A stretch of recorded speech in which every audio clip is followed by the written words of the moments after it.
म्हटलं की महाराज द्वैत भाव आला.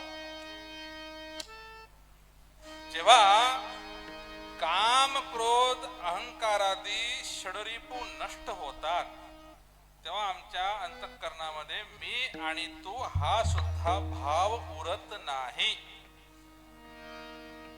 मीच तू आणि तूच मी ही अवस्था निर्माण होते. किंवा जे जे दिशे दृष्टी पुढे किंवा हा कोणाचा हा कोणाचा वचन आहे बसवन्नाचं की म्हणू नका मीच हे मी ह्यांच्यात माझ्यात काही फरक नाही. मीच तू आणि तूच मी ही भावना निर्माण होते. आप परभाव हा द्वैत भाव आहे महाराज. मी आणि तू हा द्वैत भाव प्रपंचातही बाधकच आहे. प्रपंचातही बाधकच आहे आणि परमार्थातही बाधकच आहे. हा कसं सांगतो तुम्हाला मी गंमत. प्रपंचात जर एकत्रित कुटुंब असलं सगळे एका विचारानं असले मीच तू आणि तूच मी तू सांगितलं काय मी सांगितलं काय या भावने झालं तर एकजूट राहते महाराज. तसंच गावातही आहे.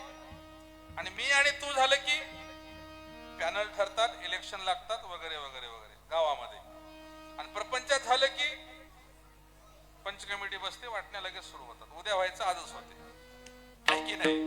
अया मी आणि तू ना महाभारत झालं रामायण झालं काय काय झालं सांगत बसत नाही मी.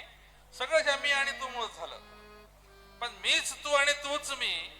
दुर्योधनानं म्हटलं असलं 5 गाव काय हो एक अर्ध राज्य घेऊन टाकू दे आमचे भाऊच आहेत ते म्हणत ते मी काय वेगळं आहे का म्हटलं असतं तर सुईच्या टोकावर बसलेली माती देणार नाही म्हणले म्हणून महाभारत झालं आहे की नाही.